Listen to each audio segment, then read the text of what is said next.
Welcome! It's always a good day when I get to talk about one of my favourite gaming franchises, Tomb Raider. And today I want to talk about the first game in the latest trilogy, known as the Survive trilogy. I'm talking about the 2013 game, imaginatively named Tomb Raider. You see, I love the Survive trilogy. I actually really like this game. I think it's the best in the trilogy, the first one. And I assumed everybody else did. But how wrong was I? I only initially realised this because when I made this video, some people were kind enough to comment on the video. And I do like comments, so please feel free to do so. And, subscribe. And as I mentioned in this video that I like the Survive trilogy, a few people said they weren't quite so keen and raised some valid reasons as to why. So I had a look into it on some forums and things, and yeah, there does seem to be a real divide here. Some love it, some hate it. So let's have a look, see if we can identify the pros and cons. What it is that made people not so keen on new Lara. So let's start with the character first and foremost. This is an origin story. So whereas previous games, Lara Croft is a seasoned tomb hunter, she's a badass with dual pistols and a trendy tank top and iconic shorts, this Lara's not quite there yet. This is her beginnings as a Tomb Raider, how she became one. And because of that, she's not a badass. And that didn't sit well with a lot of people. And I will say, it was the opposite of what I was expecting, because she's always been a badass in every game. And that would have taken some getting used to. I will say, however, that in Rise, she gets a little bit tougher, and in Shadow, she's definitely tougher. But in the first one, she's just going out there, first time, and she's a bit whingy and whiny, if I'm perfectly honest. I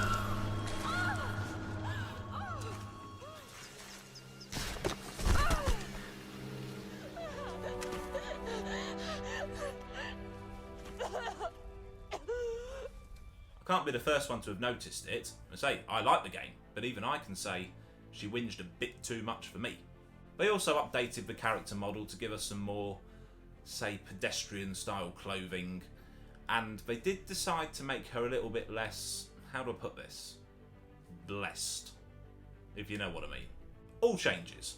And sadly, they did change the voice actress. In the Legend trilogy, and I think Temple of Osiris as well, it was Keely Hawes, an actress with the perfect voice for Lara Croft.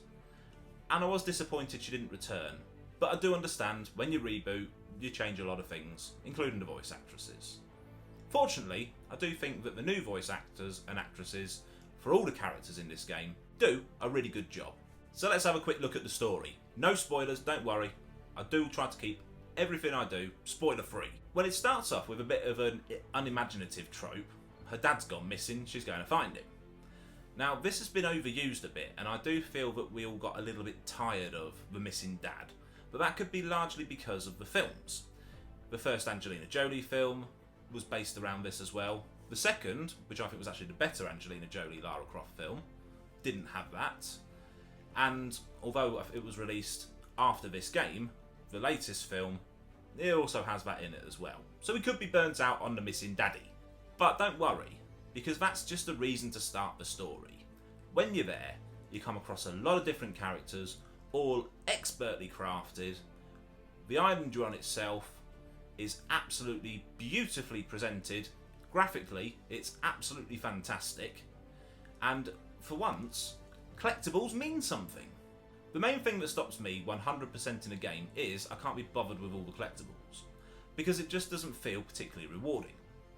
These all have an absolute purpose, because each collectible gives you an insight into either the people on the island or the previous history of the island, and it's all relevant to the current story. So for once, I actually did collect every collectible on a game, because it had reason, it added something to my experience. And that's really, really cool. I did mention graphics, it's a beautiful game, it still holds up today. If you get the definitive edition, which is on the PS4 and the Xbox One, it looks even better than the Xbox 360 and PS3 versions. And yeah, even today, 10 years old, or nearly 10 years old this game is, and it still looks absolutely brilliant. So aside from Lara being a little bit wimpy, the next divisive thing I feel is the gameplay. And the main criticism I've picked up on quite a few forums is they feel they borrowed too much from Uncharted. But you have to remember, this was when Uncharted was the critics' darling, and it was selling like hotcakes too. But Uncharted borrowed a lot from Tomb Raider. That's why many people called it Dude Raider. And they're amazing games.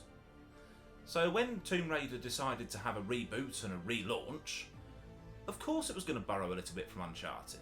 Imitation's the sincerest form of flattery, but it doesn't borrow too heavily from it in my own opinion. It mainly seems to be in two areas. One, the controls. Well, that's nothing, because the control scheme, the control layout and everything else is pretty much standard for most third-person games now. So I don't see that personally as an issue at all. Let me know if you do. And the second thing is, this is definitely the most cutscene heavy Tomb Raider game so far. Now, Tomb Raider games have always had cutscenes, right back to the first one on the original PlayStation, but this is perhaps a little bit heavier on them than most. And it depends really on your personal taste, whether you like the cutscenes or not. I do. I feel that they add to the story if they're done well, which these are. It's better than looking at a loading screen. I enjoy cutscenes, but if it's not for you, it's not for you. That's real personal taste. It's something that was being done at the time, and it's still being done now actually. It's just your own personal taste there. But I do accept that whilst Tomb Raider games have always had cutscenes, they used to be less frequent and a bit shorter, shall we say. Combat-wise, this is again something that's changed a little bit in just how much of it there is. I feel that as the games have evolved from the PlayStation 1 to the PlayStation 2 and 3, with the Legend trilogy to now the Survive trilogy, combat's got a little bit more and more and more. It's had a bit more focus on it, it's become a bigger part of the game each time. Not that it wasn't ever there, of course, just there's been a bit more of it. I think the combat system in this game works really well. It's got an automatic cover system, and I've never had a single issue with it. It's not caused me to die once. The only reason I die is my own lack of talent. And I enjoy the combat in the game. Now, does this take away a little bit from the puzzle solving? Well, there's definitely puzzle solving in the game, and it's done really well. But yes, it is lighter on puzzle solving than previous Tomb Raider titles, perhaps because it's a bit heavier on combat than previous ones. But again, what they have done is done so well. There's puzzles to solve as an integral part of the campaign, as you'd expect. And also, whilst you do go into tomb-like areas, or even tombs as part of the campaign, you've got the optional side ones as well. And this is where the game shines. The best part of this game to me is the tombs. They're optional side quests, and they're just done so well. They're the type of puzzles we all know and love, involving physics, logic and jumping. And they're just done really expertly. Truly, the only complaint I have with this game is I wanted more exploration and more tombs. But do you know what? Let's think about this. If the only complaint you truly have of a game is you want more of something that it gave you, because what it did give you was just so good, is that not actually a sign that the game just was really good in the first place? Let me know your thoughts. Love to hear from you all, and I'll see you in the next one. Ta-da!